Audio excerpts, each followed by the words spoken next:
Monsieur les présidents, messieurs les chercheurs, mesdames et messieurs, tout d'abord, je considère comme un honneur et un privilège de vous souhaiter la bienvenue et de vous saluer dans ce lieu hautement symbolique qu'est la Maison des mers et des océans, aujourd'hui tout particulièrement puisqu'elle est associée à l'espace par le biais de cette table ronde qui allie la mer, l'espace et l'outil satellitaire. La mer. Tout simplement, la mer, c'est l'eau. L'eau, c'est la vie. L'espace, c'est l'espoir. Autour de ces deux mots, autour de ces deux concepts, il y a toute l'espèce humaine, il y a la volonté, l'ambition, la détermination à aller plus loin, à construire, et nous le savons, un monde qui va se développer, un monde inscrit dans le quotidien, c'est-à-dire en lien avec la société.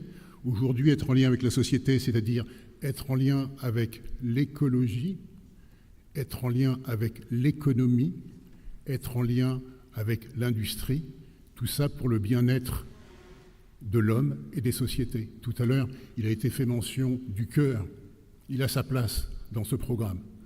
Parce que ce qui allie toutes ces personnes hautement compétentes qui travaillent sur ces thèmes-là, c'est la ferme conscience que l'humanité doit être sauvée et que l'humanité doit dépasser ces problèmes mesquins qui font que nous abîmons la planète et l'homme.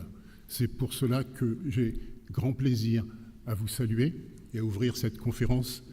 Je donnerai tout à l'heure la parole à nos 4 intervenants, qui sont Madame Claire Dufaux, qui est responsable des applications et projets en surveillance environnementale, Madame Sophie Loyer, qui est expert en système d'information, Monsieur Marc Lénon, président de High-Tech Imaging, et Monsieur Antoine Mangin, directeur scientifique de ACRI ST/HE. Ils nous en diront plus tout à l'heure. Voilà. Tout simplement, pour ouvrir ce débat, j'appelle Monsieur Lionel Loubersac du Conseil représentatif des Français d'Outre-mer. Je fais un petit clin d'œil à ma paroisse puisque je suis le président du Conseil représentatif des Français d'Outre-mer, ce qui permet de mettre l'Outre-mer avec la mer et au centre de vos pensées dès que vous penserez mer et espace maritime. Monsieur Loubersac est océanographe, il a plusieurs casquettes, plusieurs casquettes, bien qu'il n'ait qu'une seule tête, mais je lui laisse la parole.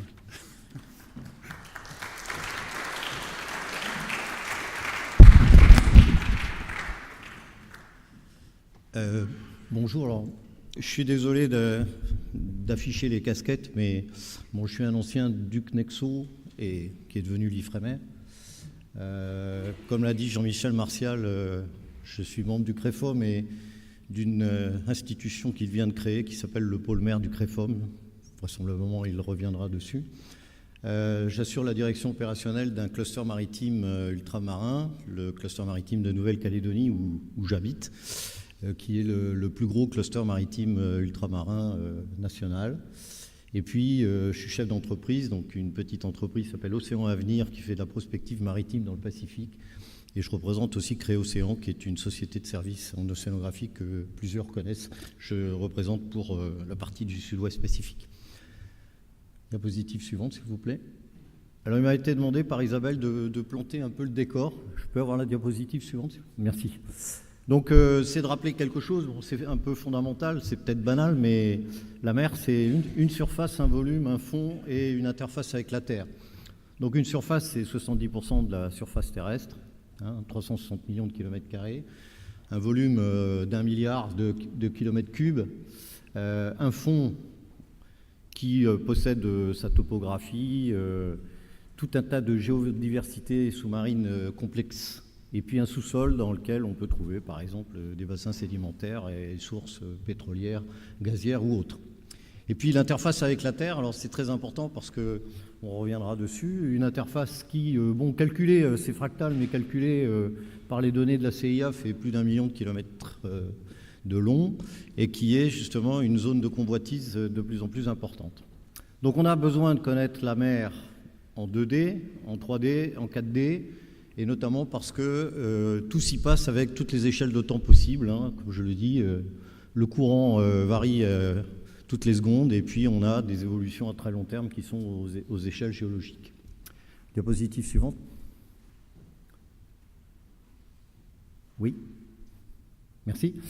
Alors un rappel sur l'outre-mer, c'est que en tant que Français, nous avons 11 691 000 km² de zones de responsabilité marine et que 97% de cette responsabilité se trouve en outre-mer et c'est souvent oublié. Donc vous avez une carte qui montre en bleu les ZEE, zones économiques exclusives, et en rouge celles qui sont de notre responsabilité. Diapositive suivante. Je suis obligé d'aller vite, je suis désolé. Alors justement, si on fait un petit peu de satellite, qu'on se place à 36 000 km d'altitude, là au-dessus des Caraïbes, on voit la dimension maritime. Ça explique aussi justement le poids du maritime et les relations qui existent entre, là on est au-dessus de la Martinique ou de la Guadeloupe, entre justement le golfe du Mexique, les États-Unis, le nord de l'Amérique du Sud, le lien avec l'Afrique est un peu lointain, mais toujours là, avec l'Europe. Diapositive suivante, on va se placer au-dessus de la Réunion. On voit là aussi la dimension maritime importante. Ah, pardon, ok. Donc on est au-dessus de la Réunion, on voit la dimension importante, la relation avec Madagascar, l'Afrique. Hop, hop, hop, hop, hop, il faut... Pardon. Hop. Alors on revient en arrière. Voilà.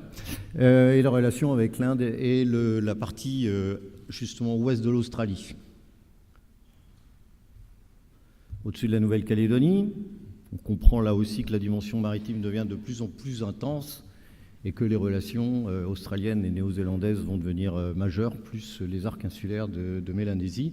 Et puis, parce que je pense que c'est quand même très significatif, quand on est au-dessus de la Polynésie, on est vraiment au milieu de l'océan. Alors, des atouts, donc de grands espaces, des surfaces, des services écosystémiques qui sont fondamentaux pour la planète, donc la régulation du climat, le cycle de l'eau, le piégeage du CO2, la photosynthèse, la production de biomasse. On est face à des zones dont la biodiversité est extrême et particulièrement méconnue. On ne connaît en gros la biodiversité que sur les 100 premiers mètres à peu près. Au-delà, on ne sait pas. Par exemple, en Nouvelle-Calédonie, si vous commencez à chercher un petit peu quelque chose en dessous de 100 mètres, jusqu'à 1500, 2000, parce qu'après c'est plus compliqué, il y a une espèce sur deux que vous trouvez qui n'a jamais été décrite. Ensuite, une économie bleue en forte croissance. Donc l'économie bleue à l'heure actuelle représente 1500 milliards de dollars et il est prévu qu'elle double à l'horizon 2030, c'est-à-dire demain matin. Un lieu d'échange et de communication, 80% du trafic de biens se fait par la mer et actuellement, maintenant, 99% des communications intercontinentales se fait sous la mer. Enfin, des ressources aussi, des énergies pour demain, capter l'énergie de la houle, des courants, des vents, la différence de température entre la surface et des fonds de 1000 mètres où on va trouver 4 degrés, un delta T de 20 degrés utile à produire de l'électricité, et puis les microalgues. Enfin, les ressources minérales futures dans lesquelles on pourra éventuellement trouver justement les minerais qui nous sont utiles pour fabriquer nos ordinateurs, nos téléphones, etc. Alors des risques.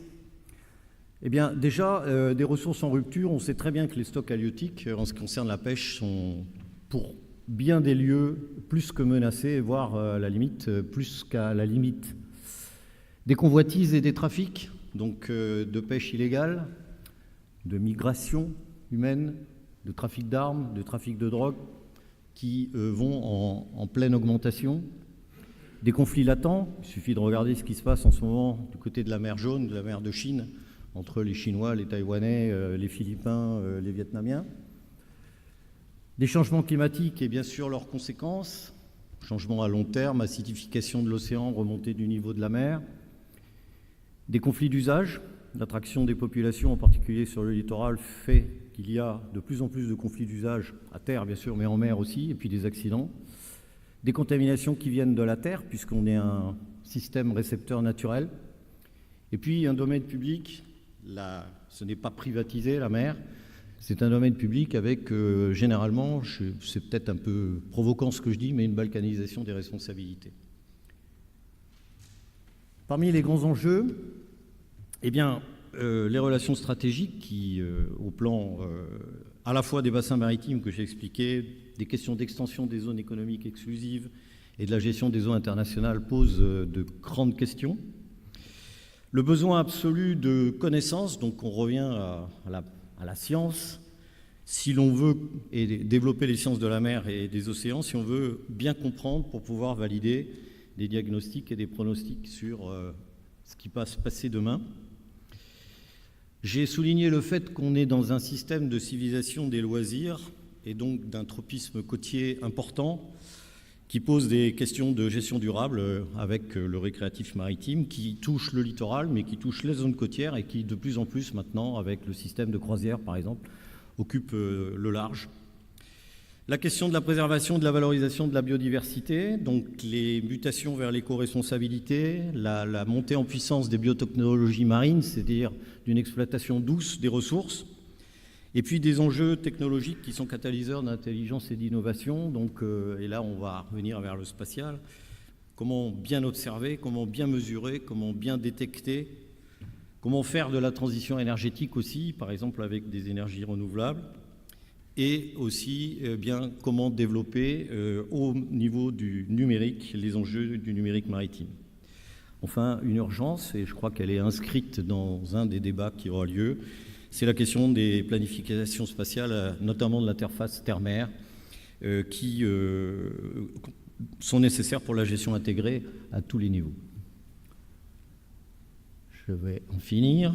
Donc observer depuis l'espace, c'est une nécessité. La première, c'est se positionner à la surface de la mer, avec les GPS, et c'est donc bien les satellites qui nous aident à faire ça, et c'est opérationnel.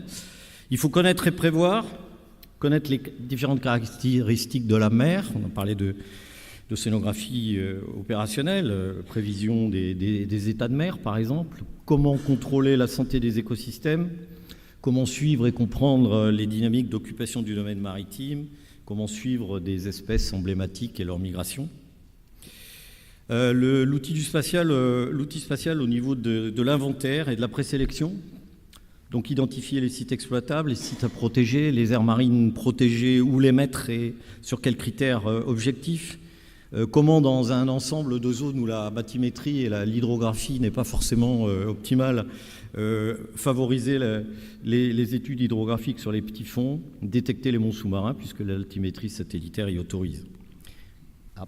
Et puis détecter, traquer, optimiser les interventions, donc faire de la surveillance maritime opérationnelle qui devient maintenant un outil en montée en puissance avec les bilans de fréquentation et les dynamiques des usages. Autre fonction, c'est évaluer l'impact de catastrophes naturelles, que ce soit un tsunami, un cyclone, les pollutions en mer et les différents impacts. Avoir un outil qui nous aide à obtenir des points zéro et des documents de médiation qui soient synoptiques et qui soient valables d'une zone à une autre parce que dans les mêmes standards, et donc favoriser la planification spatiale. C'est aussi le spatial, un outil qui peut contribuer à alimenter les modélisations, qu'elles soient de la température de surface de la mer ou d'autres paramètres. Et puis c'est un outil qui permet de renforcer la coopération régionale, et ça c'est très important.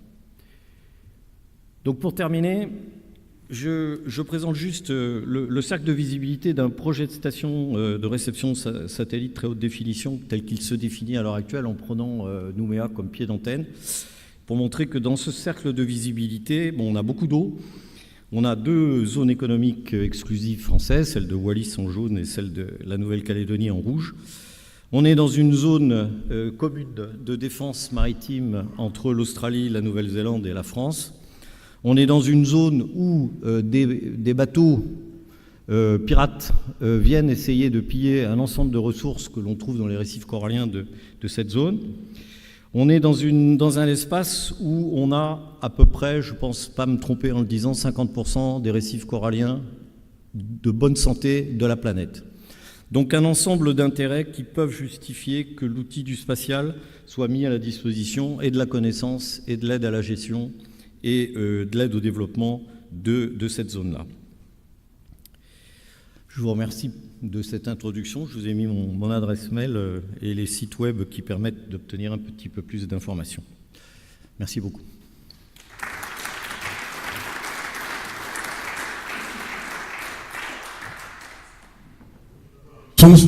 Voilà, le son est arrivé.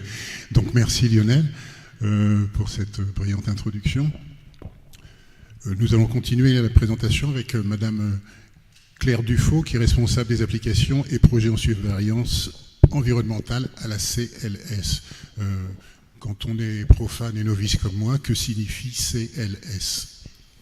Merci Jean-Michel pour cette prise de parole. CLS, ça veut dire collecte localisation satellite. Voilà, c'est une entreprise. Donc on dit qu'on travaille à CLS, effectivement. Voilà.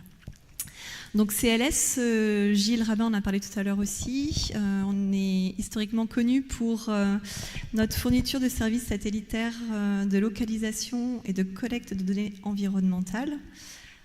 Aujourd'hui, on travaille plus largement sur le déploiement et la conception de solutions spatiales pour protéger la planète, la Terre, et aider à la gestion de ses ressources beaucoup plus durablement.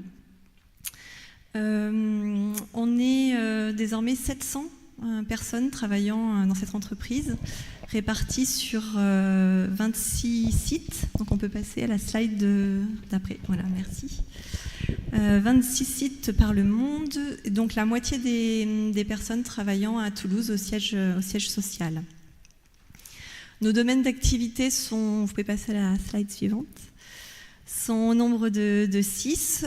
Aujourd'hui, pour ce qui nous intéresse particulièrement cette table ronde, je vais vous parler de la surveillance environnementale. Merci, je suis autonome comme ça. Donc je vais vous parler de la surveillance environnementale. Notre travail dans ce domaine vise à supporter les politiques de conservation environnementale et de gestion durable de l'environnement en proposant ce qu'on entend des solutions intégrées. Ce que l'on entend par solutions intégrées, c'est des solutions qui à la fois apportent un équipement, un service et une expertise. Cette expertise et ces solutions, on les a bâties après plus d'une trentaine d'années de collaboration très étroite avec les scientifiques en charge eux-mêmes de l'étude de la planète, de l'océan en particulier ici, et en charge aussi du coup de sa protection. On a plusieurs types d'exemples sur ce sujet, par exemple sur la surveillance des océans.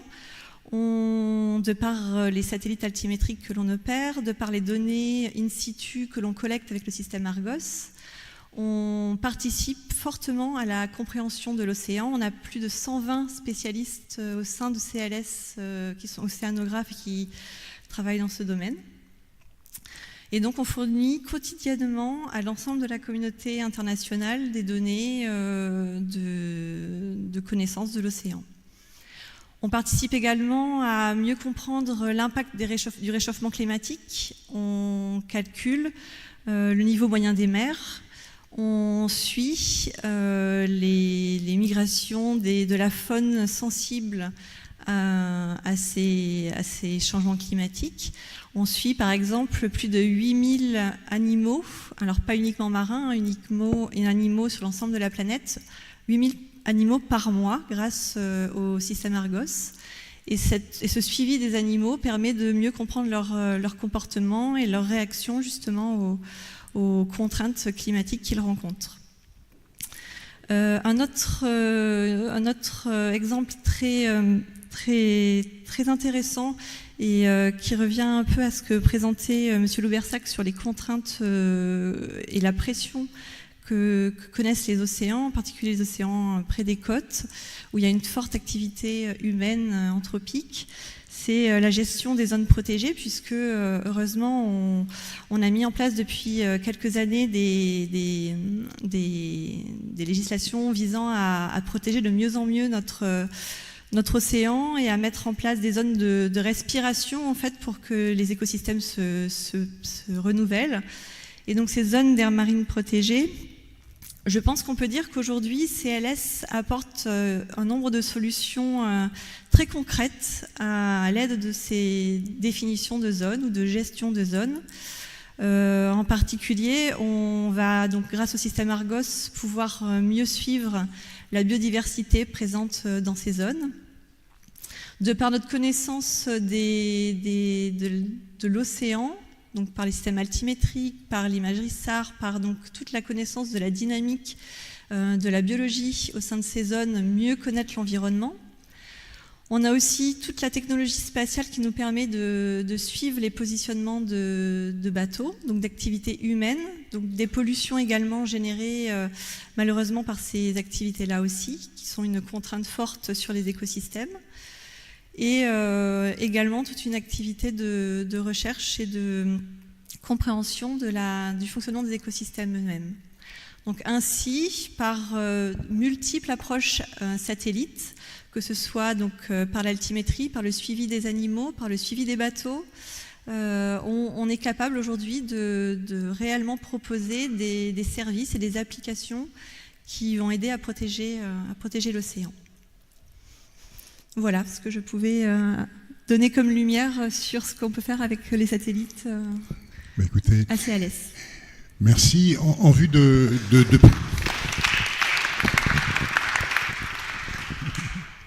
Voilà, c'est spontané. Donc, on a beaucoup apprécié. Des questions viendront très certainement, mais en vue de privilégier l'échange qui ne manquera d'y avoir avec la salle, je vais continuer à présenter les autres intervenants. Madame Sophie Loyer, qui est experte en système d'information. Merci de nous dire ce dont vous vous occupez. Oui, donc bonjour. Donc moi, en fait, plus qu'experte en système d'information, je travaille au département recherche et innovation du CHOM. Et donc ce département intervient en soutien pour notre bureau télédétection pour mener des études et améliorer nos connaissances et ce qu'on est capable de faire avec les images satellites. Donc pour resituer un petit peu le CHOM, donc pour ceux qui ne connaissent pas, le CHOM c'est un organisme public et administratif, un établissement public et administratif qui est sous tutelle du ministère des Armées. Donc notre mission c'est de décrire et prévoir l'océan depuis le large jusqu'au littoral. Et on est en charge de la collecte et de la diffusion des données, de ces données de référence maritimes. Donc nos domaines d'expertise sont la bathymétrie, bien sûr, la sédimentologie, l'hydrodynamique côtière, l'océanographie, l'ingénierie des systèmes d'acquisition à la mer et l'information géographique maritime et littorale.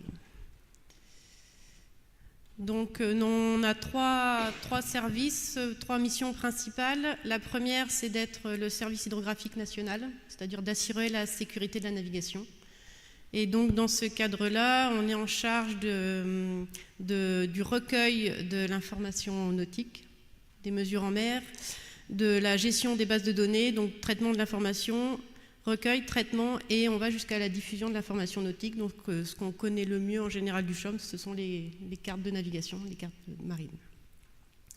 Donc au-delà de ce service hydrographique national, on a aussi une activité de soutien à la défense.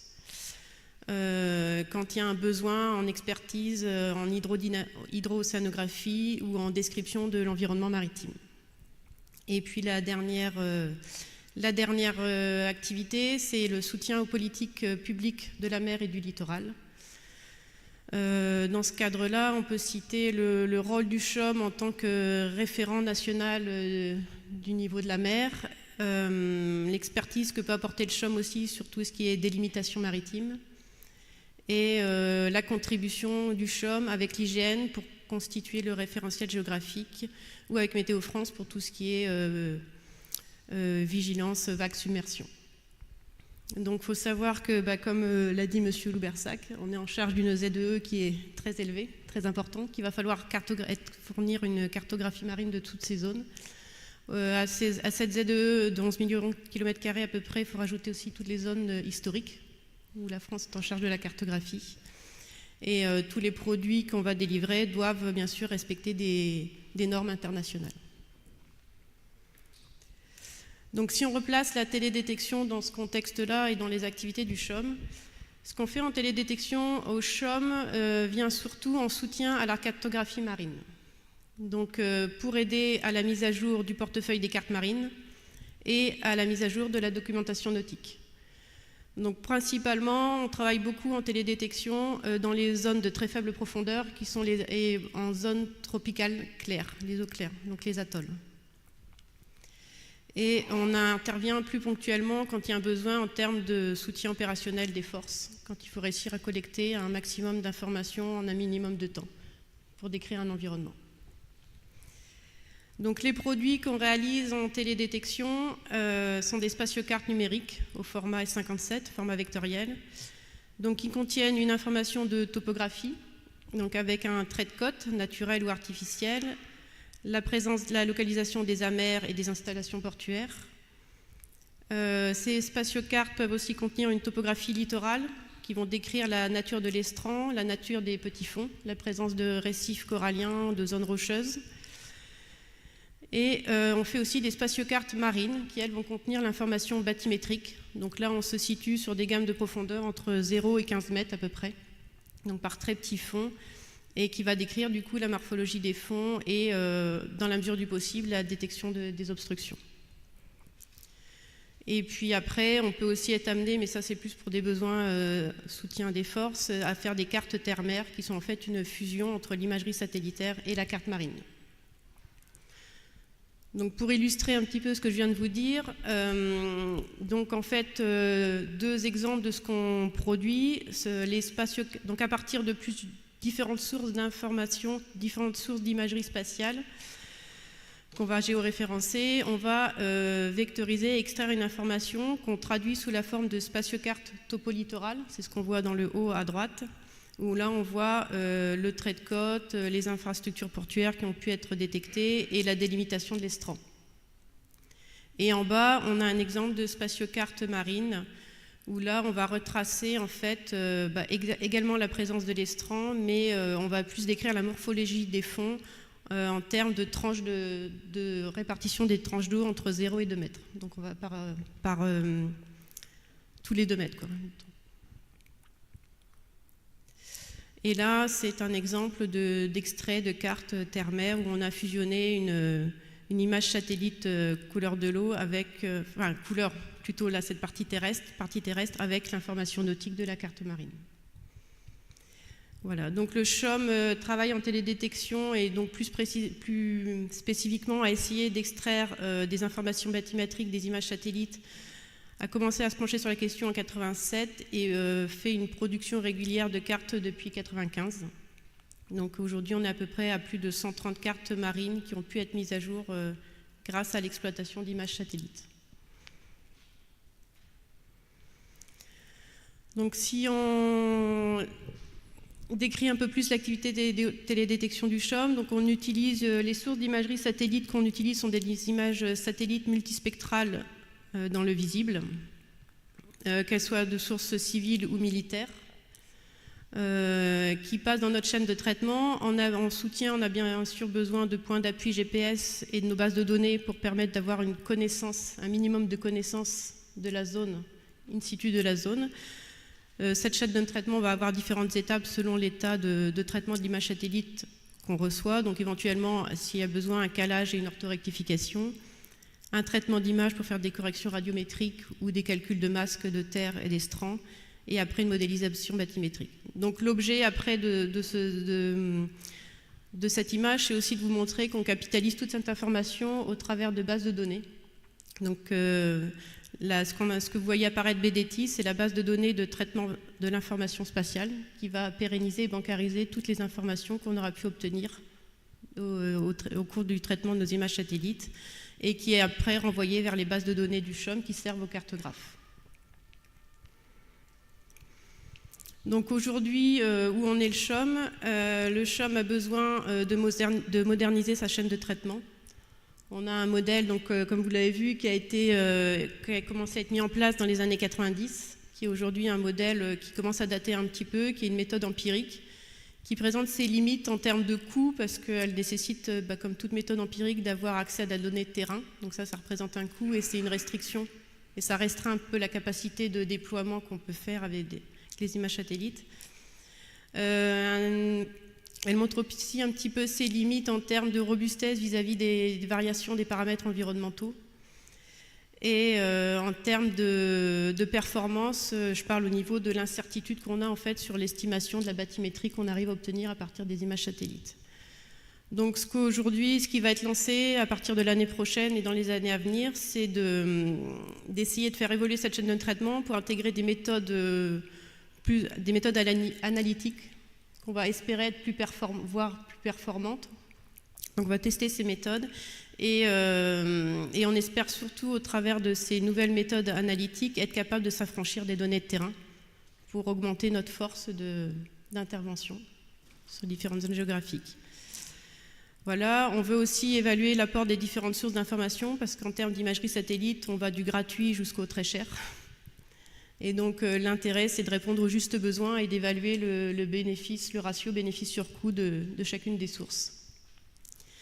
Et évaluer aussi la précision bathymétrique obtenue, parce que comme je vous l'ai dit au début, les produits qu'on fournit doivent répondre à des standards internationaux. Donc en ce qui se concerne la bathymétrie par satellite, pour l'instant, ça échappe un petit peu à ces standards et à ces normes de qualification. Et il va falloir faire rentrer la bathymétrie par satellite dans ce processus de qualification pour la faire reconnaître.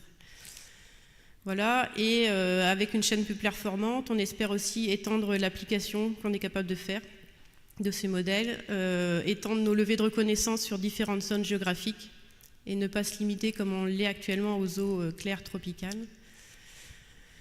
Être capable d'élaborer rapidement des modèles numériques de terrain pour les modèles hydrodynamiques, parce que comme l'a dit Lionel, en fait, dans nos services, on est amené à mettre régulièrement en œuvre des modèles hydrodynamiques et ces modèles pour tourner ont besoin en entrée de données de bathymétrie et ils couvrent des zones tellement vastes que forcément le satellite est un soutien pour apporter une information de bathymétrie. Et on espère aussi, mais là on est plus dans la prospection, de voir dans quelle mesure les modèles analytiques seraient capables de nous fournir non seulement de la bathymétrie, mais aussi une information sur la cartographie de la nature des fonds et les propriétés optiques de la colonne d'eau. Donc étendre un petit peu les applications. Voilà. Quelle richesse, merci.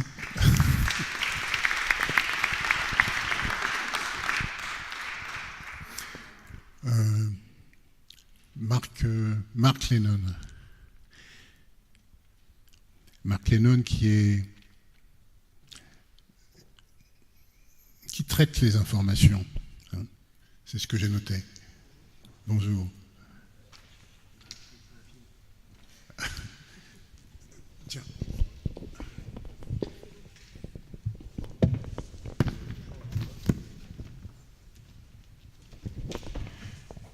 Il est président de High Tech Imaging. Donc on est déjà dans le développement, dans l'application, dans la recherche. Tiens. C'est moi. Ah, voilà, ça marche. Ça marche pas. Ça marche. Ça marche. Ça marche pas. Vas-y. Ça marche pas. Plus près. Ah, ça y est, ça marche. Pourquoi là ça marchait pas? Ah voilà, ok, ça marche. Je suis désolé. Merci aux organisateurs de nous permettre de présenter nos travaux ici. Merci au CNES aussi de nous avoir proposé de le faire. Donc effectivement, moi je suis président d'une toute petite et jeune société qui s'appelle High Tech Imaging et qui est spécialisée dans le développement d'outils et d'applications qui utilisent l'imagerie spectrale. Alors l'imagerie spectrale, c'est quoi? C'est simplement une extension des images couleurs que tout le monde connaît, l'image photographique par exemple, ou l'image captée par l'œil humain, qui est une perception colorée d'une scène. L'imagerie spectrale, c'est la même chose étendue à tout le spectre lumineux. Et donc la capacité d'un imageur ou d'une caméra à intégrer l'ensemble du spectre lumineux discrétisé dans tout un tas de longueurs d'onde. Et ce genre de capteurs sont utilisés aujourd'hui sur des moyens aériens, donc des drones, des avions, ou maintenant sur des satellites, où on a aujourd'hui ce qu'on appelle des capteurs multispectraux sur des satellites, donc des capteurs qui permettent d'acquérir quelques bandes spectrales, et bientôt, j'espère, des capteurs hyperspectraux sur ces satellites. Et donc High-Tech Imaging est fondé ou créé sur cette notion de créer de l'information, de créer de la valeur ajoutée à partir de ces données, et en particulier avec une application dans le domaine côtier et le développement d'outils dont parlait un petit peu Sophie avant, justement d'outils analytiques de traitement de ces données pour produire de l'information à valeur ajoutée sur la zone de petits fonds. Et c'est ça dont je vais vous parler maintenant. Et donc on a développé un ensemble d'outils qui permettent de créer ce qu'on appelle les BIMAPS. Alors les BIMAPS, c'est quoi? C'est les Benthic and Bathymetric Maps, c'est-à-dire des cartes benthiques et bathymétriques de la zone de petits fonds de 0 à 20 mètres de fond. Donc on peut passer la slide suivante. Ah, pardon. Voilà. Donc, alors l'idée des BIMAPS, justement, c'est de créer cette procédure analytique qui nous permettrait de cartographier de manière automatique et à grande échelle cette zone de petits fonds de 0 à 20 mètres. C'est-à-dire qu'aujourd'hui, sur cette zone, on a les cartes CHOM, hein, bien sûr, on a les cartes de navigation, mais finalement, on a assez peu d'informations à l'échelle mondiale sur cette zone-là. On n'a pas la nature des fonds en particulier, on n'a pas la bathymétrie extrêmement précise. Et donc, cette zone-là, à l'échelle mondiale, 0,20 mètres de fond, c'est 10 millions de kilomètres carrés. Donc, ça fait un chiffre de plus de ceux que donnait Lionel Loubersac tout à l'heure. Donc 10 millions de kilomètres carrés, c'est à peu près finalement la taille de la ZE française. Hein. J'entendais parler de 1 million de kilomètres linéaires pour le littoral mondial. Donc finalement, en gros, quand on étend ça à la zone 0,20 mètres, ça fait 10 millions de kilomètres carrés. Donc 10 millions de kilomètres carrés, c'est l'Europe, hein, ou c'est les États-Unis, l'Australie. En gros, c'est un continent complet qui aujourd'hui n'est pas cartographié, où on a très peu d'informations. On a en gros des cartes de navigation. Voilà. Et donc c'est un petit peu, si vous voulez, une nouvelle aventure cartographique là, qui est en train de s'ouvrir devant nous, c'est d'avoir la cartographie précise de cette zone de petits fonds, et bien sûr ensuite de la zone de grands fonds, mais là on est encore sur une complexité technologique supérieure.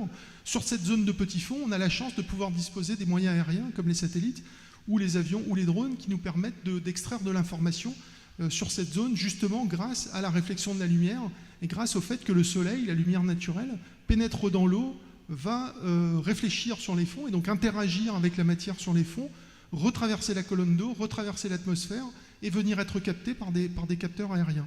Donc l'idée d'High-Tech, une des idées d'High-Tech, c'est aujourd'hui de créer cette compétence française qui soit concurrentielle à l'échelle mondiale pour cartographier ces petits fonds de 0 à 20 mètres. C'est-à-dire qu'aujourd'hui, il y a un besoin qui s'ouvre, qui est gigantesque, il n'y a pas de compétence française, il y a une compétence américaine qui est en train d'arriver, une compétence australienne, parfois d'autres compétences européennes. On aimerait bien, nous, que la France, étant quand même le deuxième pays maritime mondial, on ait une compétence forte, concurrentielle sur ce sujet-là, qui nous permette finalement de passer, si vous voulez, de la production de cartes de manière extrêmement fine à petite échelle. Comme le montrait Sophie tout à l'heure, le CHOM est capable de faire des images extrêmement précises, des spatiocartes extrêmement fines sur des zones ponctuelles. Nous, on aimerait étendre cette capacité à grande échelle sur l'ensemble de la zone de petits fonds. Si vous voulez, c'est un peu comme si aujourd'hui l'espace était utilisé comme finalement un moyen de faire de la haute couture, si vous voulez, hein, de faire des produits vraiment extrêmement précis sur une zone. Nous, on aimerait bien faire du prêt-à-porter, c'est-à-dire utiliser cette capacité maintenant des nouvelles des satellites qui arrivent, des données qui nous arrivent, de la production en masse d'informations pour faire du prêt-à-porter satellitaire, c'est-à-dire la production de cartes opérationnelles et à grande échelle.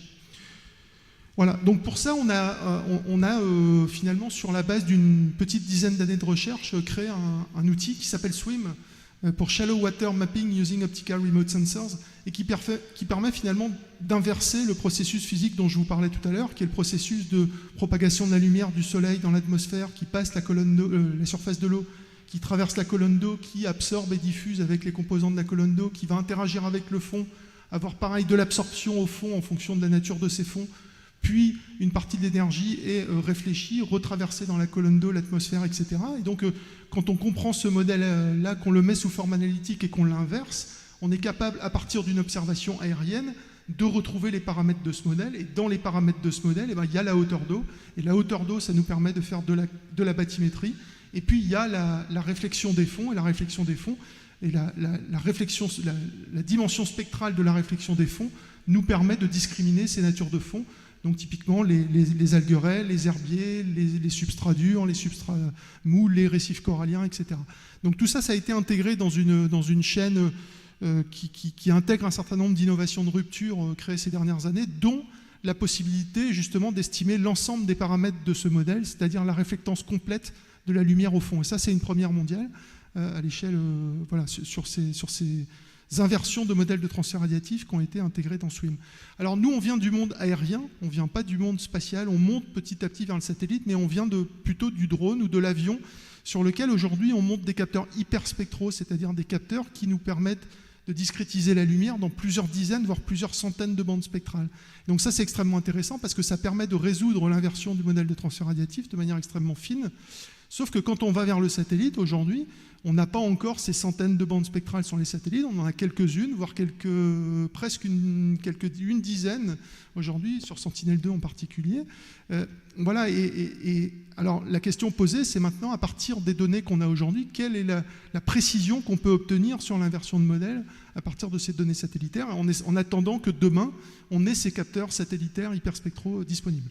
Voilà, donc dans SWIM, ce qui est intéressant, c'est qu'on a justement une maîtrise de cette erreur d'estimation des paramètres et qu'on essaye de positionner les sorties de SWIM par rapport aux normes. Donc les normes qui ont été présentées tout à l'heure, comme les normes OHI, les normes hydrographiques internationales, à savoir qu'est-ce qui est capable de faire un capteur hyperspectral au sens de l'hydrographie, qu'est-ce qui est capable sur avion, j'entends, qu'est-ce qui est capable de faire un drone en conditions défense, par exemple, qu'est-ce qui est capable de faire un satellite en conditions d'environnement général au sens de ces normes hydrographiques petit fond. Et puis on intègre nos chaînes dans un cloud qui s'appelle Hip Analytics, dont on sort aujourd'hui une première version pour commercialiser à l'échelle globale ces BIMAPS. Là, on a un exemple d'une BIMAP sur une zone emblématique sur laquelle on travaille beaucoup, qui est la passe en S dans le lagon de Mayotte, sur lequel voilà, un passage avion avec de l'hyperspectral nous permet d'extraire la bathymétrie, qui est ici représentée simplement par des lignes de niveau, on le voit peut-être mal, et puis d'extraire de manière automatique la nature des fonds, donc les zones plutôt en algués, les zones de substrats meubles, des sables, des zones coralliennes et des portions d'herbiers. Voilà, donc quelques projets emblématiques qui nous ont amenés à SWIM. Donc c'est une histoire d'une petite dizaine d'années qui a commencé par les applis défense, où on a travaillé pour la DGA sur des premières applications dans les années 2007-2008, sur un gros programme qui s'appelait HIPLIT, Hyperspectral Littoral, pour développer ses premières capacités d'estimation de la bathymétrie. Puis on a eu un gros projet qui est en train de se terminer, qui a démarré en 2009, qui était couplé au levé litho 3D dans l'océan Indien, opéré par le CHUM justement, où l'idée était de mettre un capteur multispectral couplé à litho 3D sur un avion pour acquérir des données multispectrales sur l'ensemble de la zone française de l'océan Indien, c'est-à-dire sur les 3500 km² de zones de 0 à 20 mètres dans l'océan Indien, donc la Réunion, Mayotte et les 7 îles éparses autour de Madagascar. Et donc à partir de l'ensemble de ces données hyperspectrales, on est en train de produire et de livrer là, ces jours-ci les premières cartes d'habitat complètes de l'océan Indien français, de 0 à 20 mètres de fond, à partir de ces données. Alors aujourd'hui aéroportées, demain j'espère spatiales.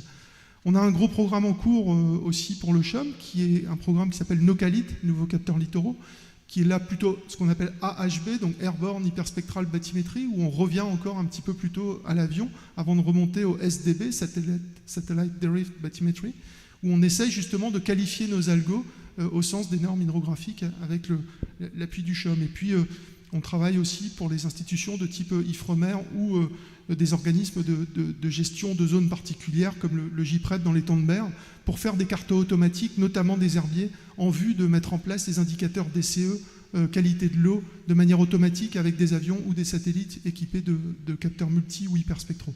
Et puis on démarre un gros programme qui est initié en ce moment grâce à l'appui du booster More Space à Brest, et qui est le programme BIMAPSAT, qui justement va nous permettre dans les 18 mois à venir de porter nos chaînes de traitement et nos algorithmes qui viennent de l'hyperspectral aéroporté sur le multispectral satellitaire.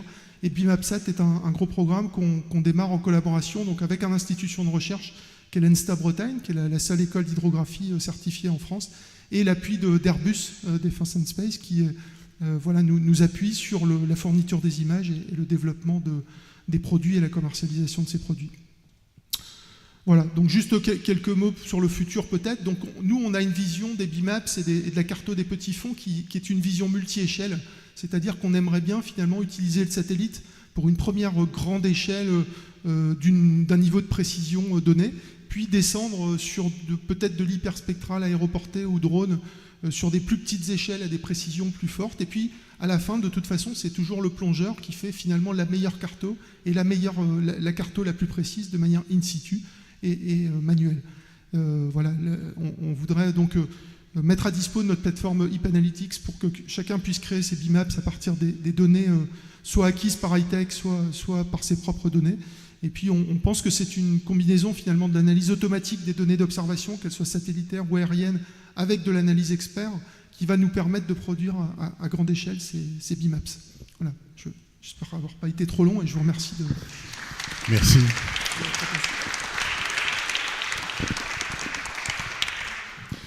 Voilà, qui se dirige maintenant vers le podium. Ça fonctionne? Oui, ça fonctionne. Monsieur, directeur scientifique de l'ACRI, Antoine Mangin. Voilà. Bien, bon après-midi. Merci de votre invitation à participer à cette réunion. Et puis aussi, donc, je suis directeur scientifique d'une société donc, qui s'appelle ACRI, qui est à Sophia Antipolis. Donc, pas loin, moi-même, je suis niçois. Donc, c'est aussi, je voulais remercier de me trouver à Monaco, dans Paris, ici, donc un petit peu quelque part à la maison, quoi. Voilà. Donc, merci pour ça. Bien, je vais vous montrer quelques exemples, en fait, simplement, si j'arrive à comprendre comment ça, j'y arrive. Voilà. Donc, cette première planche est assez importante pour moi, c'est-à-dire que ça fait 20 ans que je fais la promotion du spatial, essentiellement pour le côtier et le maritime. Et on a fait une erreur il y a 20 ans et que je ne voudrais pas qu'on reproduise maintenant, c'est qu'on fait la promotion du spatial seul.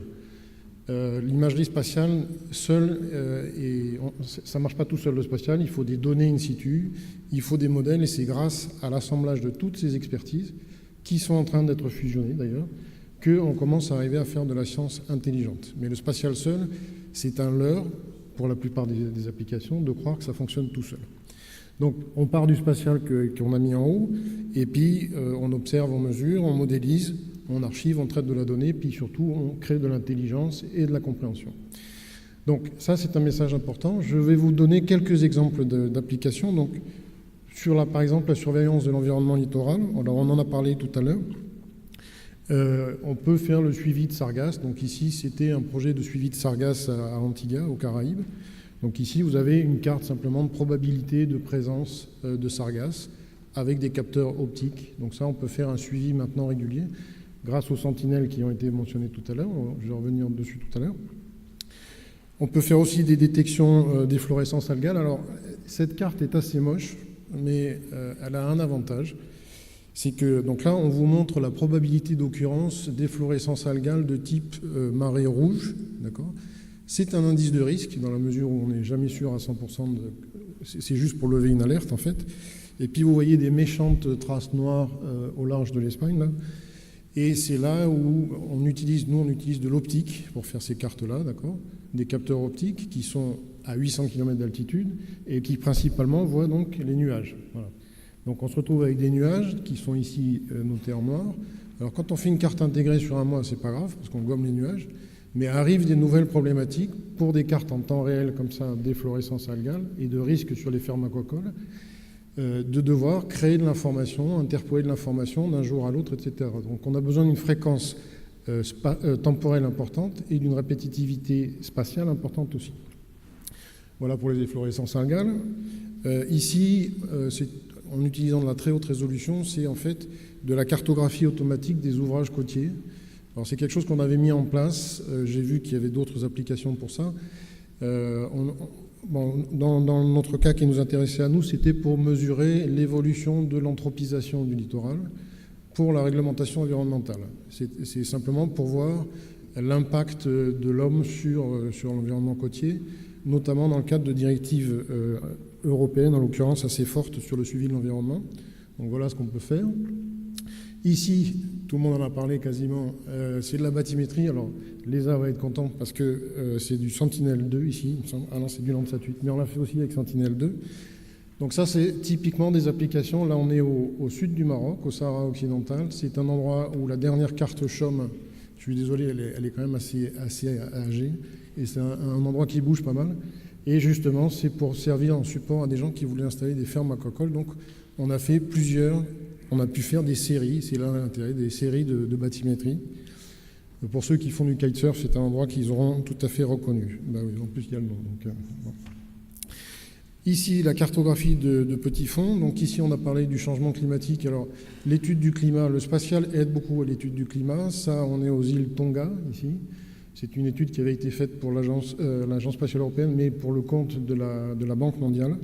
Et en fait, c'est l'évolution des fonds et l'évolution de la protection naturelle liée aux mangroves. En fait. Donc c'est de la cartographie de mangroves. Donc voilà le type d'application. Ici, on peut aussi faire le suivi des ouvrages côtiers. Typiquement, voilà. Donc ça, c'était pour le compte de l'Agence spatiale européenne. On a dénombré le nombre de cages de fermes aquacoles en Méditerranée. Ça, c'était l'année dernière. Donc on en a dénombré 4472. On doit être à plus ou moins 50 près quand même, il faut être honnête. Mais on fait tout à fait usage des nouvelles missions, Sentinelle-2 en l'occurrence, et Sentinelle-1. Voilà, donc ça c'est de la détection automatique. Ici, on le sait tous, s'il n'y avait pas de réglementation, l'environnement serait assez mal traité. Donc heureusement, il y a de la réglementation environnementale. Le spatial est utilisé actuellement dans le cadre du respect de la directive cadre sur l'eau et la directive cadre sur la stratégie du milieu marin. Donc 2 réglementations européennes. Voilà. Ici, ça c'est du support à l'aquaculture, on pourra repasser dessus, mais je crois que je vais prendre peut-être un peu trop de temps. Donc ça c'est un petit peu emblématique de ce qu'on peut faire avec du spatial. Donc là, vous reconnaissez, on est au sud du Portugal et de l'Espagne d'ailleurs, et on essaie de voir les zones qui sont favorables à la mytiliculture, donc la culture de moules en l'occurrence, et on utilise des données spatiales. Alors là, vous avez la chlorophylle de surface intégrée sur plusieurs années. Ici, vous avez la température de l'eau en moyenne sur une année. Ici, vous avez des statistiques de houle, etc. Et si on mélange toutes ces informations-là, à la fin, on peut dire, bon, là où on peut mettre des parcs à moules, c'est là où il y a les zones en bleu, ici. D'accord ? Et encore pire, si on utilise des modèles statistiques qui ont été développés en partie par l'Ifremer, ben à ce moment-là, on peut donner des indications sur la productivité des zones en question. Voilà. Donc c'est assez magique, avec un capteur qui est à 800 km d'altitude, de faire du zonage de localisation potentielle, optimale de fermes aquacoles. Voilà. Alors, il y a un mot qu'on n'a pas prononcé encore ici, je pense qu'on va peut-être le prononcer un peu plus, c'est Copernicus. Alors, Copernicus a été vaguement évoqué par Madame tout à l'heure. Copernicus est un énorme programme européen qu'il faut connaître et qui justement met à disposition de tout le monde des super données satellites, des missions Sentinelle de l'ESA, mais aussi des sorties de modèles de courantologie, des vagues, etc., mais aussi des mesures. Donc on a le cocktail en continu de données satellites, de données de modèles et de données in situ. Dans le cadre d'un programme qui s'appelle Copernicus, et notamment sa partie maritime qui s'appelle CEMEMS. Bon, pourquoi pas. Nous, bureau d'études, ça change tout pour nous, parce qu'avant, on travaillait avec une image satellite, puis la mission s'arrêtait, et on recommençait la mission d'après. Mais maintenant, on a un flux de données. Et ça change complètement, c'est-à-dire qu'avant, on faisait des projets, maintenant, on peut faire du service. C'est ce qu'on fait, c'est qu'on lance des services de support, des services environnementaux, et donc on utilise la continuité des données spatiales qui sont garanties pour au moins les 20 prochaines années, au moins, hein, j'espère plus. Et voilà, donc on fait maintenant du service, et on mélange ces 3 piliers de l'observation. Alors, je voudrais rajouter un 4e pilier de l'observation, qui est un peu exotique par rapport à tout ce qui a été dit, mais qui m'amuse beaucoup et je pense qu'il y a un très fort potentiel. Ça va un peu dans le sens de ce que disait M. Calgagno tout à l'heure, c'est qu'on rajoute actuellement les sciences participatives.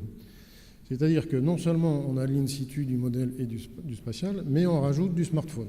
Alors, vous allez voir comment, c'est-à-dire qu'ici, vous avez une interface qui est relativement simple. Je vais vous expliquer ça. Donc, ici, on l'a appliqué pour des méduses, par exemple, sachant que les meilleurs capteurs pour les méduses, c'est les enfants qui se font brûler sur la plage par les méduses. Il ne faut pas le dire comme ça, mais c'est quand même vrai.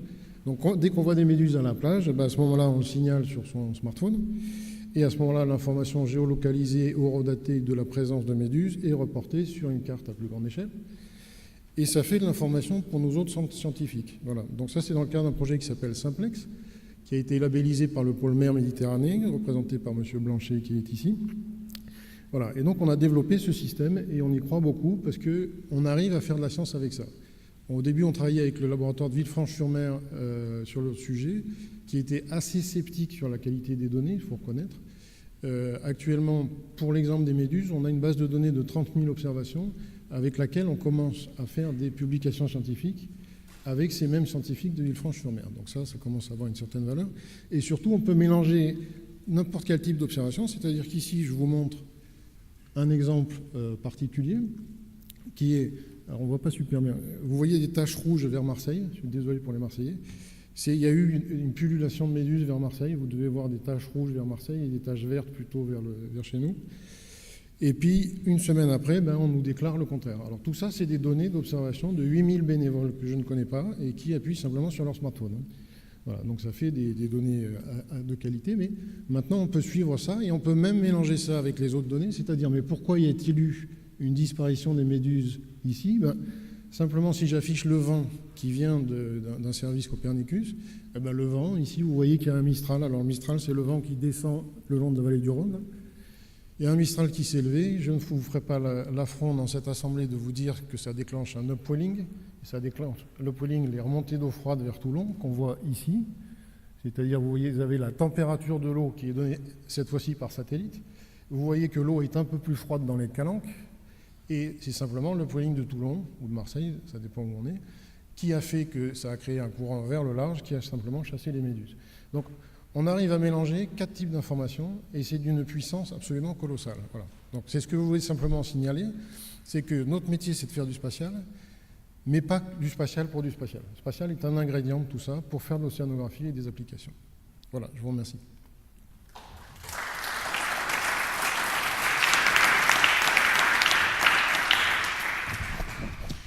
Bien, merci à vous, individuellement et collectivement. On voit bien comment se diversifie toute cette activité. Moi, je vois qu'on part du haut vers la mer. Je me demandais, en vous écoutant, s'il est possible que ce dont vous pouvez avoir besoin peut générer une demande vis-à-vis des personnes qui construisent les satellites. Est-ce que maintenant, ce dont vous avez besoin dans vos recherches peut générer un manque qui va être identifié et qui va être énoncé auprès des personnes qui construisent des satellites, tout simplement, pour que votre besoin puisse être pris en compte? Pour l'instant, ça se fait dans ce sens. Ça peut se faire. Qu'est-ce que vous imaginez? Je vous dis ça pourquoi? Parce que, tout simplement, je vois que les choses bougent très rapidement. On est presque en 2020. En 68, j'étais en Guyane et je faisais de l'hydrogène pour les ballons-sondes qui envoyaient la sonde dans l'espace. C'était en 68. On est aujourd'hui en 2010 et vous parlez d'images absolument extraordinaires qui permettent de mesurer l'épaisseur, enfin la colonne d'eau, de mesurer tous les ingrédients par lesquels la lumière va être diffractée, etc. Donc ça avance très vite. Parallèlement à ça, il y a eu le choix stratégique de la France de développer des lanceurs qui permettent, dans l'économie que la France peut supporter, qui permettent d'asseoir finalement ces connaissances-là. Donc tout bouge très vite. Est-ce qu'on peut penser, à un moment donné, en dehors des applications qui peuvent être, ou des demandes qui peuvent être celles de l'armée ou celles de la protection de... l'armée, c'est la protection de toute façon, que ce soit la protection du territoire ou la protection de la faune ou la protection des fonds, des fonds marins, ou la recherche tout simplement au niveau du biotope, est-ce qu'on peut penser qu'il peut y avoir une demande qui soit prise en compte suffisamment pour qu'elle soit traduite en termes de réalité? En fait, moi, je parle peut-être pour l'ESA, en fait, parce que l'ESA a ses missions spatiales, les missions Sentinelle, qui avant étaient des missions exploratoires. C'était des missions prototypales qui avaient une certaine durée de vie. Tout le monde en a tiré des leçons sur l'application qu'on pouvait en faire de ces missions spatiales, et puis de la technologie spatiale proprement dite. Et une fois que ces missions ont été suffisamment mûres, il y a eu le lancement de ces sentinelles qui maintenant c'est de l'opérationnel. Mais en parallèle de ça, l'ESA n'a pas fini le job puisque vous continuez de faire des missions des Earth Explorer, donc il y a des missions exploratoires. Donc il continue d'y avoir en parallèle des missions prototypales qui, si elles arrivent à être suffisamment avec succès, on va dire, finiront un jour dans la cohorte Copernicus, on l'espère, enfin qui finiront dans un service, etc. Mais il y a énormément de missions qui sont lancées actuellement, notamment une sur la salinité de surface des océans, la mission SMOS, qui est une mission un peu exploratoire, et tout le monde aimerait bien que ça devienne quelque chose d'un peu plus opérationnel, mais enfin ça reste encore prototypal. Mais ça vient comme le résultat de besoins exprimés principalement par la communauté scientifique.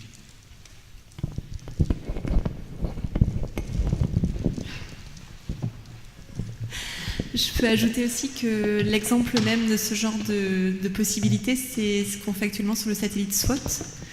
C'est un satellite altimétrique qui est en fait dans la même veine que ce qu'expliquait Antoine, c'est qu'on a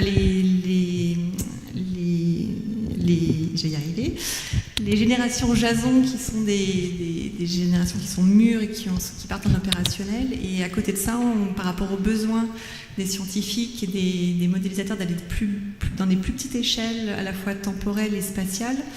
Du coup, une nouvelle mission a été étudiée, spécifiée et va être lancée très prochainement, et complètement dans cette boucle de retour de la part des besoins des scientifiques. Donc votre question, c'est clairement oui, la réponse.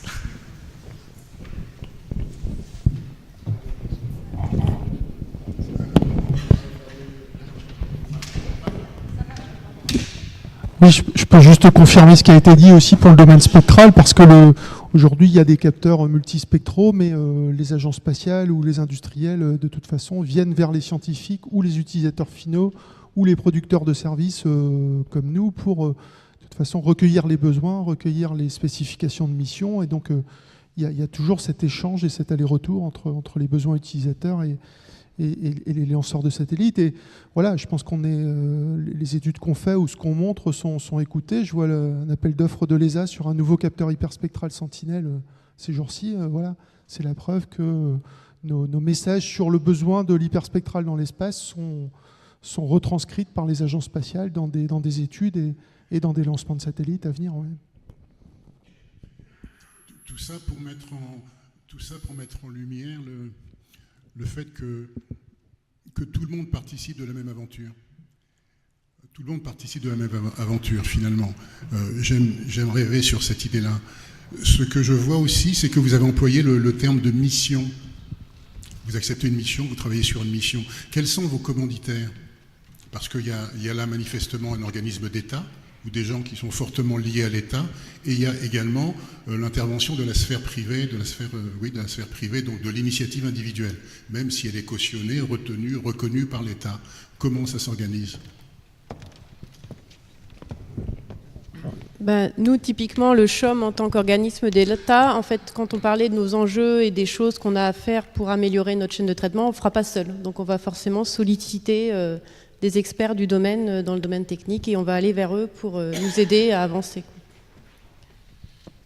Oui, je voulais juste rajouter, c'est par rapport à ce que disait aussi M. Rabin tout à l'heure du CNES. Effectivement, il ne suffit pas de pousser de la donnée pour que ça tombe en marche, hein, c'est pas comme ça. Il faut faire le lien avec les utilisateurs finaux. Donc, dans ma société, on a des usages pour des collectivités locales ou territoriales, et puis aussi pour des privés qui sont des aquaculteurs. Je pense que c'est pareil, il y a des privés ici, il y a le mélange public-privé. Et par contre, c'est le fruit d'une démarche où on a identifié, si vous voulez, la chaîne d'expertise qu'il faut pour arriver aux aquaculteurs. Si moi je vais voir un aquaculteur, il va tomber à la renverse quand je vais lui parler du spatial parce qu'on ne va pas se comprendre. Et donc il faut faire intervenir ce qu'on appelle des utilisateurs intermédiaires et recréer cette chaîne d'expertise entre les données spatiales et puis les besoins réels. Mais un peu trop longtemps, on a cru qu'on arriverait à mettre le spatial directement dans les applications. Et en fait, non, c'est un processus un peu plus séquentiel, un peu plus.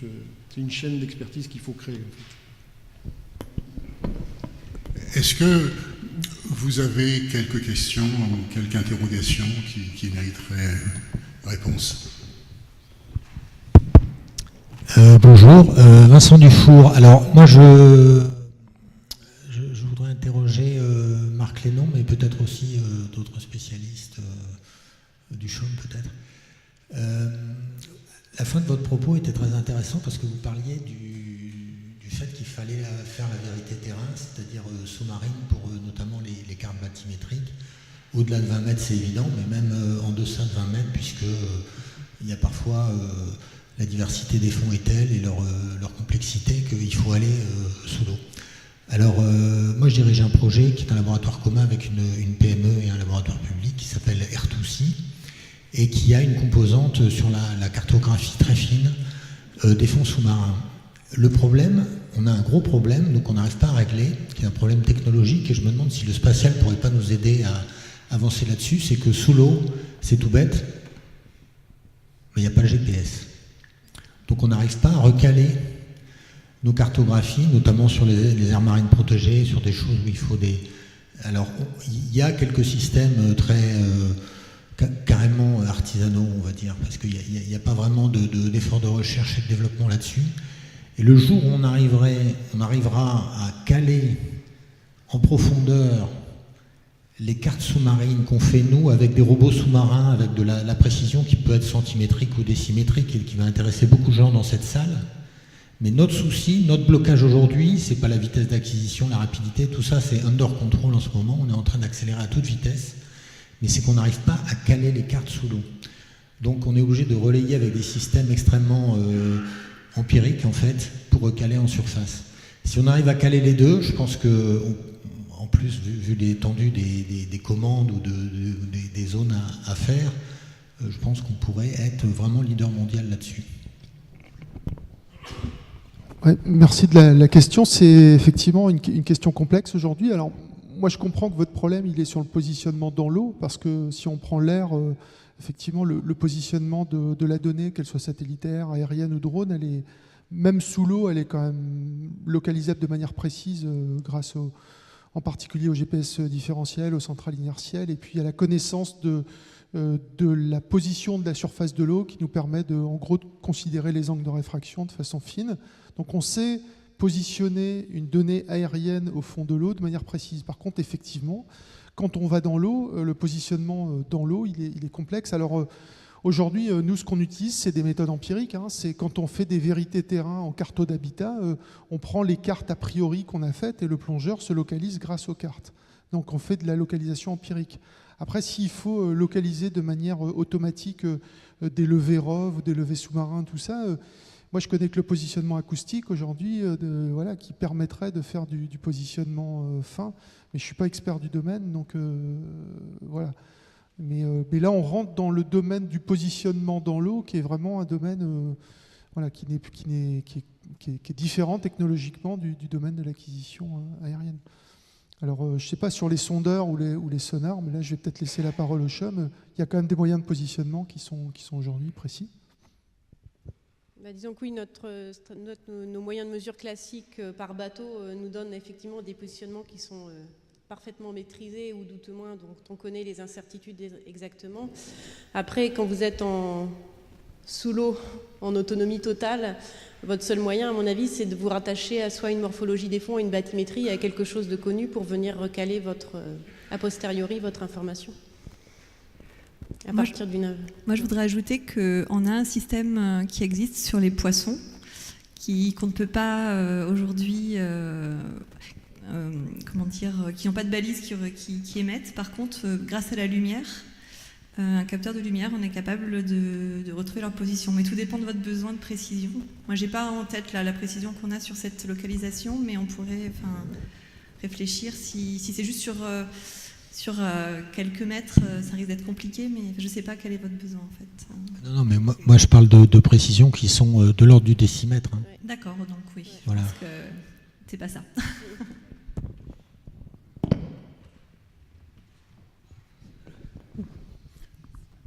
Peut-être une autre question ?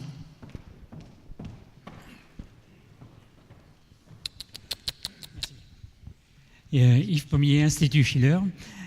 Vous utilisez tous à peu près le domaine visible ou son extension satellitaire du spectre. Maintenant, il y a l'espace qui nous donne un petit peu plus que ça. Donc, est-ce qu'il y a des idées d'utiliser des rayonnements plus durs, des rayons X et des rayons gamma, ou même des rayons cosmiques, dans la relation entre l'espace et la mer ? Alors, les rayons cosmiques, je ne sais pas. Hein, ça, mais non, effectivement, on n'a parlé que du visible ou du proche infrarouge, etc. Il y a beaucoup d'applications radar aussi qui n'ont pas du tout été évoquées ici. Du radar actif, du radar actif. Et il y a notamment, sur tout ce qui est détection de pollution par hydrocarbures et ce genre de choses, il y a beaucoup de choses qui sont opérationnelles maintenant. Donc sur l'aspect radar, il y a des choses qui fonctionnent déjà avec du radar, du SAR en fait, de l'altimétrie aussi, ça, enfin, je pense que tu peux en parler plus facilement que moi. Mais par contre, au-delà de ça, je ne sais pas exactement. Je peux juste ajouter qu'effectivement, il n'y a pas que de l'optique, on a aussi donc des applications sur les radars, mais effectivement, je n'ai pas non plus de réponse à votre question sur les autres types de rayonnement. Disons qu'un des soucis, à mon sens, c'est qu'une partie de ces rayonnements ne pénètre pas la colonne d'eau. Donc on peut extraire de l'information sur la surface, donc ce qui revient à ce qui est fait avec les radars ou les altimètres, analyser l'interaction du rayonnement avec la surface, mais dès qu'il faut pénétrer dans l'eau, aujourd'hui, la lumière dans le visible, ou en tout cas jusqu'à l'UV, est quand même un bon moyen d'aller chercher de l'information dans la colonne d'eau.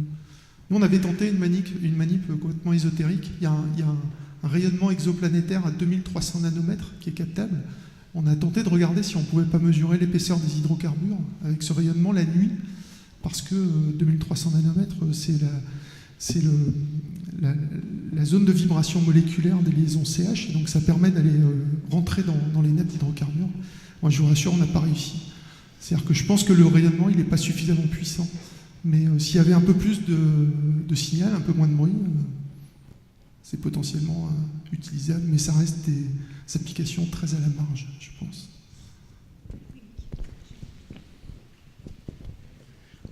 Oui, bonjour. Je ne sais pas si ça marche, si. D'accord. Serge Gazanov, je suis directeur d'une société, Visiotera, une petite société pour aider les gens à accéder aux données d'observation de la Terre. Je crois que par rapport à votre question, M. Martial, ce serait dommage que l'atelier soit consacré à une recherche toujours de la technologie du plus. Il y a un grand chaînon manquant dans le programme Copernicus, et évidemment aussi... dommage que la personne de l'ESA n'est pas là, mais y compris dans l'effort qui est consenti par l'ESA dans le domaine, c'est l'éducation, c'est l'accès facile aux données. Il est quand même absolument inouï que, par exemple, dans le golfe de Guinée, il ne soit pas possible en permanence, ou pour n'importe quel citoyen qui est le long de la côte, d'accéder à toutes ces données d'observation de la Terre, Sentinelle-1 en particulier, et le radar pour voir toutes les nappes d'hydrocarbures qui se déversent, mais en permanence. En Méditerranée, mais c'est en permanence que vous avez des dégazages, des déballastages, il faut dire, et des nappes d'hydrocarbures qui seront lâchées, etc. Donc ça, c'est un des aspects, mais c'est vrai pour toutes les données. Donc il faut passer par les portails parfois américains pour accéder aux propres données produites par les Européens.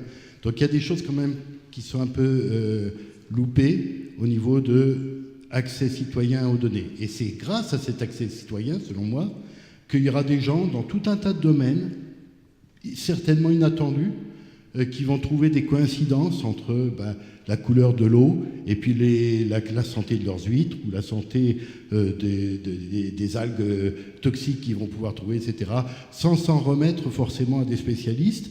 Alors c'est vrai qu'il y a un panel ici de spécialistes que je salue et je connais leur scientificité, mais il faut étendre absolument, selon moi, et donc à travers... l'accès aux données, quoi qu'en dise M. Ducnès, c'est effectivement l'accès aux données n'est pas une condition suffisante, je suis d'accord, mais c'est une condition nécessaire. Et puis 2, l'éducation, qui est alors vraiment absolument inexistante dans le programme Copernicus. Oui, je pense que vous avez raison. Moi, tout à l'heure, lorsque j'intervenais, et je parlais de complémentarité, c'était pour introduire ce que vous venez de souligner. Mais en un premier temps, je pensais à la coopération internationale. L'espace maritime français se décline sur une superficie qui est immense. On est tous là pour en témoigner. Alors, les sites ne sont pas liés à l'Hexagone, ils sont partout sur cette terre, par l'outre-mer. Est-ce que les approches peuvent être différenciées dans les travaux ou les missions qui vont être distribuées ou confiées à une entité, soit-elle privée ou alors d'État, en fonction de son environnement, à savoir une région, que ce soit en Amérique du Sud, est-ce que vous pouvez être sollicité par autre chose ou un gouvernement qui ne serait pas le gouvernement français ou une mission qui ne partirait pas au départ de la France. Ce qui nous emmène tout de suite après à la distribution de l'information et ensuite à la vulgarisation de l'information par la prise en compte de vos résultats et de vos travaux qui emmènent à l'innovation et bien entendu, ce que je disais tout à l'heure, à l'économie, voire l'industrie. Sur la plupart des applications que j'ai montrées, en fait, on peut les exporter très facilement.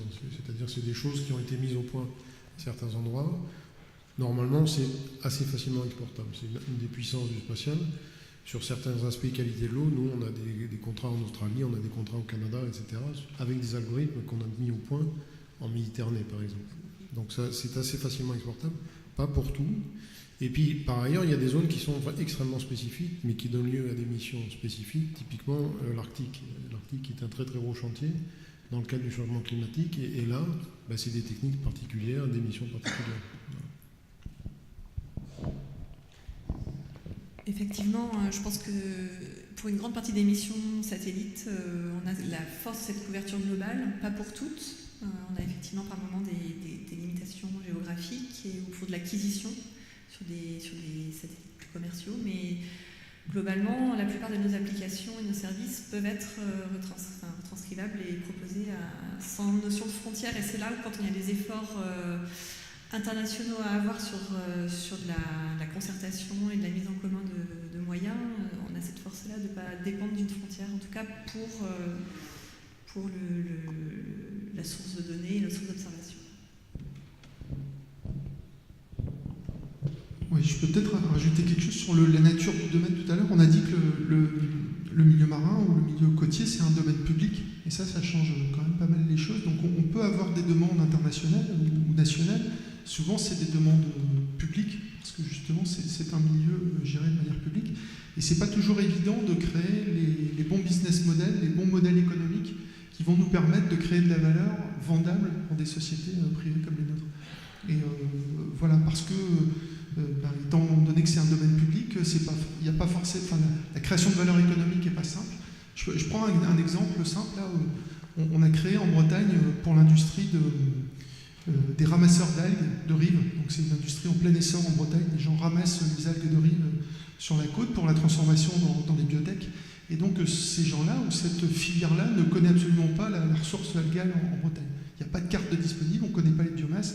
On sait quelles sont les espèces en présence à l'échelle de la Bretagne, mais on ne sait pas gérer la ressource. Donc on a mis au point des techniques utilisant du spatial ou de l'aérien qui permettent de gérer cette ressource, mais cette ressource est sur un domaine public, donc les gestionnaires, eux, ou les exploitants exploitent de manière libre sur ce domaine-là. Donc créer les modèles économiques pour savoir qui va payer l'information issue du spatial sur ces domaines-là, c'est vraiment pas évident. Et donc quand on essaye de le répliquer à l'international, au Chili ou en Asie du Sud-Est, on tombe sur les mêmes problématiques. Et donc voilà, c'est peut-être un tout petit peu éloigné de la question initiale, mais cette idée de création de valeur n'est pas du tout évidente dans le domaine.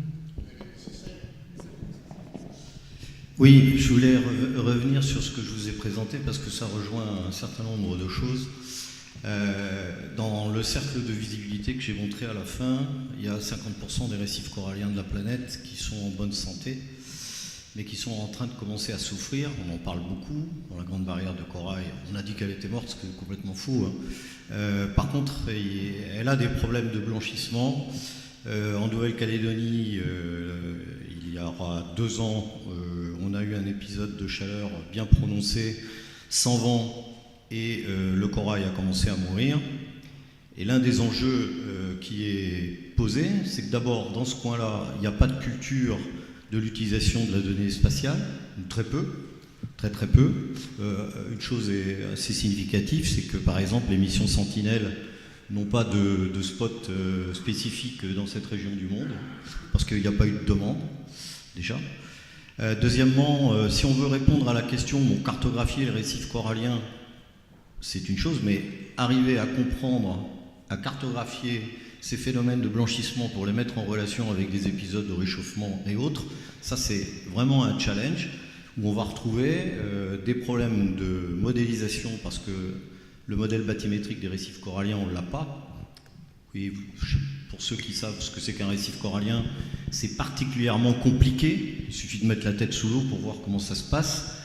En plus, avec des natures de fond et des couleurs de fond, d'albédo du fond qui sont complètement différentes d'une zone à une autre. Donc ça, c'est vraiment un challenge. Se positionner dans un récif corallien, comme vous l'avez dit, c'est un vrai enjeu. Donc, moi, je pense qu'on a parlé des récifs coralliens. Récemment, on parlait des récifs coralliens parce que plonger dans les récifs coralliens, c'est particulièrement beau. Maintenant, on commence à en parler en alarme. Ils vont mourir, etc., etc. Je pense qu'il va se passer quelque chose et il y a un enjeu de technologie entre le spatial, la mesure de terrain, la modélisation à tous les niveaux et donc ce que, en particulier, M. Mangin a dit, savoir intégrer la connaissance pour pouvoir faire des modèles prédictifs et explicatifs qui soient bons en essayant de résoudre des enjeux de technologie qui sont poussés. Et puis là encore, eh bien, du multispectral haute résolution sur satellite qui pourrait aider à répondre à cette question, on ne l'a pas forcément comme il faut. Donc voilà, je soulève juste la question, mais je pense qu'elle mérite d'être regardée parce qu'on va en parler de plus en plus et passer par la culture du spatial dans des coins où les gens sont à peu près incultes en la matière et aussi un début qu'il faut pouvoir traiter. Donc tout ça, c'est bien compliqué. Oui, je voudrais vous proposer une dernière question en forme de conclusion et pour vous aider à conclure. Rebondir sur l'intervention d'Antoine Mangin tout à l'heure et sur la chaîne du système expert qui doit aller à la rencontre de l'utilisateur final, comme l'a si bien démontré Marc Lénon tout à l'heure. Quels seraient selon vous vos besoins pour aller rencontrer ou pour mieux appréhender cette chaîne d'experts et mieux aller rencontrer les utilisateurs finaux qui, on le voit aujourd'hui, recouvrent une diversité de besoins, de cultures et d'intérêts économiques très divers. Donc quels seraient, selon vous, ces besoins qui permettraient de renforcer l'aspect opérationnel de vos métiers les uns et les autres et comment vous pourriez aller mieux rencontrer votre public et les utilisateurs finaux? En forme de conclusion. En forme de conclusion, il y a une mission qui s'appelait Envisat, qui était une mission extraordinaire et, de l'ESA, et qui a de 2002 à 2012, je crois, quelque chose comme ça. Et en fait, on a commencé à essayer d'aller vers des utilisateurs pour des données, essayer de créer de l'intérêt, comprendre les besoins, sachant que beaucoup d'utilisateurs ne connaissent pas vraiment, ne savent pas formaliser leurs besoins. Donc il y a une nécessité d'éducation qui est très importante et de dialogue qui est très importante. Et une fois que les gens étaient à peu près convaincus que le spatial était intéressant pour eux, Envisat, la mission s'est arrêtée. Donc, le problème, c'est qu'on a créé du discrédit, si vous voulez, là-dessus. Alors, il y a eu des messages un peu stupides, comme le spatial se suffit à lui-même, ce que je disais au début de mon speech. Maintenant, on a la pérennité des missions grâce à Sentinelle, donc on se sent beaucoup plus à l'aise pour aller voir des gens. Mais il reste un problème à résoudre, et ça, c'est un problème qui est un peu inhérent au spatial, on va dire, c'est que actuellement, il y a un mélange complètement fou entre les acteurs publics et les acteurs privés. Je rejoins un peu ce que disait Marc tout à l'heure, qui n'était pas tout à fait ça, mais il y a une confusion des gens. C'est-à-dire que sur de mêmes problématiques, il va y avoir un laboratoire public qui intervient, un prestataire privé qui intervient, et en fait, ça c'est lié simplement au fait qu'il y a eu des projets de recherche qui étaient aussi bien pour des labos que pour des privés, que pour un mariage des deux, quoi. Et maintenant que ça devient opérationnel, on a du mal à faire le pas en arrière qui consiste à dire ça c'est pour les privés, ça c'est pour les publics. Et tant qu'on n'a pas cette réflexion et cette acceptance quelque part, on aura encore du mal de créer cette chaîne de valeur. Voilà.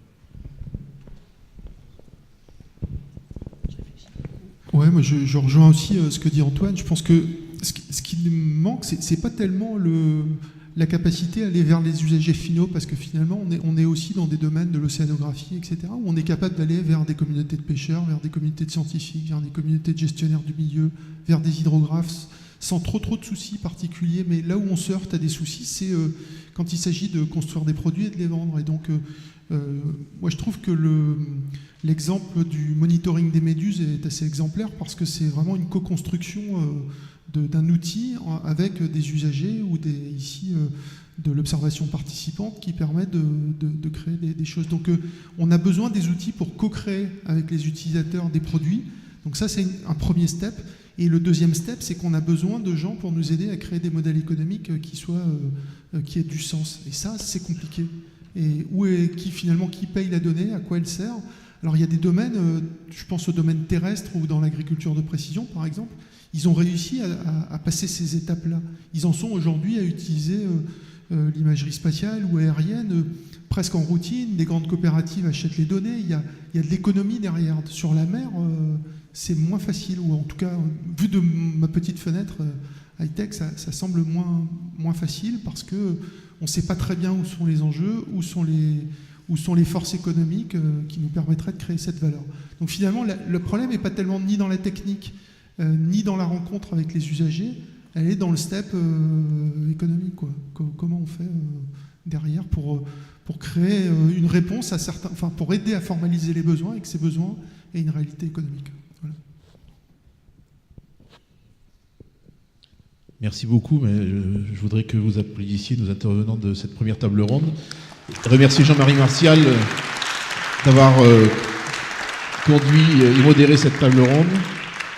Je vous remercie beaucoup et on va passer à la table ronde numéro 2.